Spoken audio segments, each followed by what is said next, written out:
দীর্ঘ 1 যুগ পর আমার বাবার বাড়ি থেকে ফোন এলো আমার নাম্বারে। নাম্বারটা আমার ফোনে সেভ করা থাকা সত্ত্বেও সেই নাম্বারে কল দেওয়ার অধিকারটা অনেক আগেই হারিয়ে ফেলেছিলাম। ফোন আসা দেখে আমি আনন্দে চিৎকার করে আমার স্বামীকে ডাকলাম। আমার স্বামী এসে বলতেছে, কি হয়েছে, বাড়িতে ডাকাত পড়লো নাকি, এইভাবে চিৎকার করছো কেন?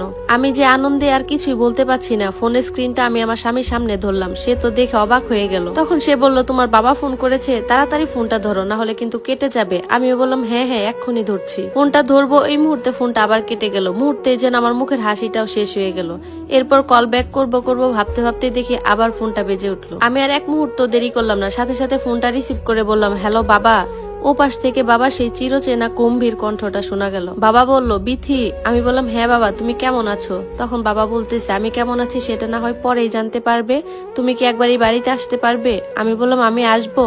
সে বলল, হ্যাঁ কালকে আসতে পারবে, তবে তুমি একাই আসবে। আমি তখন তাকে বললাম, ঠিক আছে বাবা, মা কেমন আছে? তখন বাবা কিছু না বলে ফোনটা কেটে দিল। তারপর আমি আমার স্বামীকে বললাম, বাবা কাল ওই বাড়িতে আমাকে যেতে বলেছে। তখন আমার স্বামী শুনে অবাক হয়ে বলতেছে, সত্যি? তাহলে এত বছর পর আমি আমার শ্বশুর বাড়িতে যেতে পারবো? আমাদের সন্তান এই প্রথম তার নানা বাড়িতে যাবে। তখন আমি একটু অস্বস্তি বোধ করে বললাম, না মানে আসলে বাবা আমাকে একাই যেতে বলেছে। এই কথাটা শোনা মাত্রই আমার স্বামীর মুখ যেন ফ্যাকাশে হয়ে গেল। একটু আশার প্রদীপ জ্বলতেই যেন জল জল করে নিভে গেল। এরপর আমার স্বামী বলল, আচ্ছা ঠিক আছে, সমস্যা নাই, এত বছর পর তোমাদের বাবা মেয়ের দেখা হবে, তোমরা কেঁদে কেঁদে হয়তো ভাসিয়ে দিবে, আর সেই দৃশ্যটা আমাদের বাবা আর ছেলের না দেখাটাই মনে হয় ভালো হবে। আমরা না হয় পরেই যাব। আমি তো বুঝতে পারলাম যে আমার স্বামী খুব কষ্ট পেয়েছে।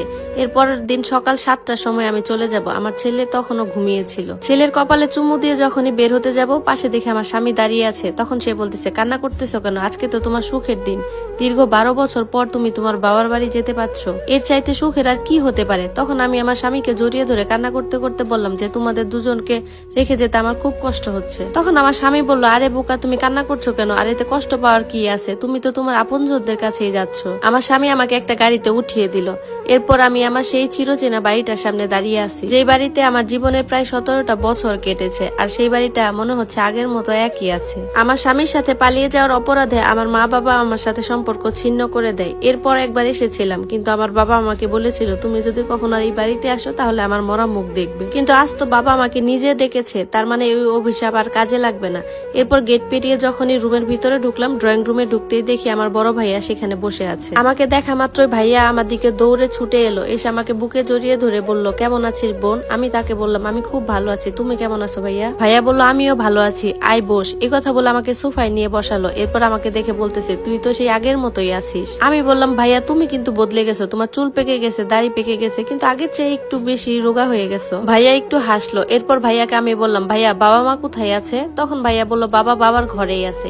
আমি তাকে বললাম, আচ্ছা ঠিক আছে, আমি তাহলে বাবার সাথে দেখা করে আসি। এই বলে যেই আমি বাবার রুমে যাওয়ার জন্য উঠে দাঁড়ালাম, ভাইয়া তখন আমার হাত ধরে বলল, বোন তুই এখন যাস না, বাবা যেতে নিষেধ করেছে, যখন কাজ শুরু হবে তখন তোকে ডাকবে। আমি অবাক হয়ে ভাইয়াকে বললাম, কাজ মানে কিসের কাজ? তখন ভাইয়া বলল, সময় হলে সব জানতে পারবি, তুই আপাতত এখানে বস। তখন আমি ভাইয়ার কাছে বসে বললাম, ভাইয়া বাবা কি এখন আমার উপর রেগে আছে? ভাইয়া তখন বলল, আমি তো এসব কিছু জানি না, তুই আপাতত মিমের রুমে গিয়ে বসতে পারিস। তখন আমি ড্রয়িং রুম থেকে মিমের রুমের দিকে চলে গেলাম। যেই আমি ওর রুমের কাছে গেলাম, সে আমাকে দেখে দৌড়ে এসে আমাকে জড়িয়ে ধরে কান্না শুরু করলো। আমিও আবেগপ্রবণ হয়ে গেলাম, কারণ আমি আমার এই ছোট বোনকে প্রায় 12 বছর পর দেখছি।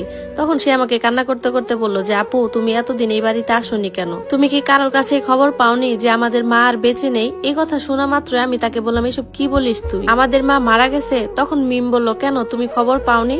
আমি বললাম, না, এই কথাটা তো কেউ আমাকে জানায়নি। মিম বলল, মা তো মারা গেছে প্রায় 2 মাস হলো। আমি তাকে বললাম, মা মারা যাওয়ার এতদিন পর কেন আমাকে তোরা বললি? তোরা কি আমাকে কেউ খবর দিতে পারতি না? আমি একবারের জন্য হলো তো আমার মায়ের মুখটা দেখতে পারতাম। তখন মিম বলতেছে, আমি আর ভাইয়া অনেক চেষ্টা করেছি, কিন্তু বাবা নিষেধ করেছিল। বাবা বলে দিয়েছিল যে বিথি যেন কোনো ভাবেই তোর মায়ের মুখ দেখতে না আসে। আমি তখন মিমকে বললাম, তাহলে আজকে কেন আমাকে ডেকেছে? তখন মিম বলল, দাদা মৃত্যুর আগে সমস্ত সম্পত্তি মায়ের নামে লিখে দিয়ে গেছিল, আর মা আমাদের 3 ভাই বোনের নামে লিখে দিয়ে গেছে, তাই দলিলের কিছু সমস্যার কারণে তোমাকে ডেকেছে এই বাড়িতে। মিমের মুখে এসব কথা শুনে আমার পায়ের রক্ত যেন মাথায় উঠে গেল। রাগে ফসফস করতে করতে বাবার রুমের দিকে চলে গেলাম। রুমে ঢুকতেই দেখি বাবা দলিলগুলো নিয়ে আলোচনা করতেছে। যখন আমি বাবার কাছে গেলাম, তখন গিয়ে বললাম, ছি, তোমাকে দেখে তোমার খুব লজ্জা হচ্ছে। আমি কি তোমারই সন্তান? তোমাকে তো বাবা বলে পরিচয় দিতেই আমার লজ্জা করতেছে। তখন বাবা দাঁড়িয়ে উঠে আমাকে বলতেছে, তোকে না এই রুমে আসতে আমি নিষেধ করেছি? আমি তখন বাবাকে বললাম, তোমার এই রুমে কেন? আমি আর এই বাড়িতেই কখনো আসবো না। আমার মা মারা গেছে কিন্তু তুমি সেই খবরটা আমাকে দিতে দাওনি। আর এখন এই সম্পত্তির কাজের জন্য তুমি আমাকে ডেকেছো। তখন বাবা বললো এই দলিলে তোর 3টা সাইন লাগবে। আমি বললাম কেন? তখন বাবা বললো কেনটা না জানলেও চলবে তোর। আমি তখন তাকে বললাম আমি তো কোনোভাবে এই দলিলে সাইন করব না।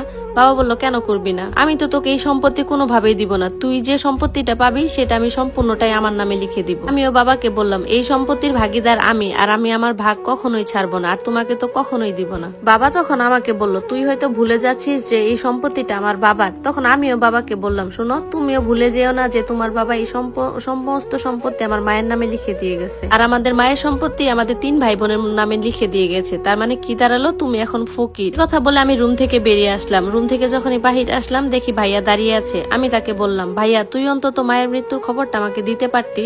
তখন ভাইয়া মাথা নিচু করে বলল আমার হাত পা বাঁধা রে বোন, আমার কিচ্ছু করার ছিল না। ছোটবেলা থেকে দেখতাম যে বাবা জুয়ার আসর করতো আর টাকার জন্য মাকে মারধর করতো, আর এই জন্যই বাধ্য হয়ে দাদার যত সম্পত্তি আছে সব আমার মায়ের নামে লিখে দিয়ে গেছিল। আর এই সম্পত্তি যদি আব্বুর নামে লিখে দিয়ে যেত তাহলে এতদিন সব টাকা ওই জুয়ার পেটেই চলে যেত। এদিকে সে আবার জুয়াখোর এক লোকের সাথে আমার বিয়েও ঠিক করেছিল। শুধুমাত্র টাকার লোভে ওই বুড়া লোকের সাথে আমার বিয়ে ঠিক করেছিল। আমিও ভালোবেসে আমার স্বামীর সাথে পালিয়ে গিয়েছিলাম, যার কারণে তোমরা আমার সাথে 12 বছর কোনো সম্পর্ক রাখোনি। এই কথা বলে আমি বাড়ি থেকে বেরিয়ে এলাম। বাড়ি থেকে যখনই বের হয়ে এলাম গেটে দেখে আমার স্বামী আর আমার ছেলে দাঁড়িয়ে আছে। ছেলেটা আমাকে দেখে দৌড়ে এসে আমাকে জড়িয়ে ধরে বলল আম্মু আমি বাবাকে নিয়ে অনেক তাড়াতাড়ি চলে এসেছি। আমার কেন জানি না মনে হচ্ছিল যে নানা আর নানু আমাকে দেখার জন্য অনেক আকুল হয়ে আছে। তুমি ফোন করে বলার আগে আমরা চলে এসেছি। তখন সে আরো বলতেছে নানা নানুকে আমাদেরকে আসতে বলেছে। আমার ছেলের মুখে এসব কথা শুনে আমি আমার চোখের জল লুকানোর চেষ্টা করলাম। তখন তার কপালে একটা চুমু দিয়ে বললাম আব্বু আজকে তো তোমার নানু বাসায় নেই, আমরা অন্যদিন আসবো, চলো আমরা একটু বাসায় যাই। এরপর আমি আমার স্বামীর দিকে তাকিয়ে বললাম চলো একটু কবরস্থানের দিকে যাব। তখন আমার স্বামী বলল বিথি আমি সবকিছুই জানতে পেরে গেছি, তুমি কি আমাকে নিয়ে সন্তুষ্ট না? আমি তাকে বললাম এ কথা কেন বলছো? সে বলতেছে তুমি যদি আমাকে নিয়ে সন্তুষ্ট থাকো তাহলে তুমি আর জীবনও এই বাড়িতে এই সম্পত্তির জন্য আসবে না, কারণ এই সম্পত্তি তোমার বাবা আর তোমার মধ্যে দূরত্ব সৃষ্টি করে দিছে। আর যে সম্পত্তি বাবা আর মেয়ের মধ্যে দূরত্ব সৃষ্টি করে সেই সম্পত্তি আমাদের আর কোনো প্রয়োজন নেই। চলো আমরা এখন কবরটা জিয়ারত করে আমাদের বাসায় চলে যাই। আলহামদুলিল্লাহ আমি আমার সন্তান আর স্বামীকে নিয়ে খুব সুখে আছি। ধন্যবাদ সবাইকে। গল্পটি কেমন লাগলো অবশ্যই সবাই জানাবেন।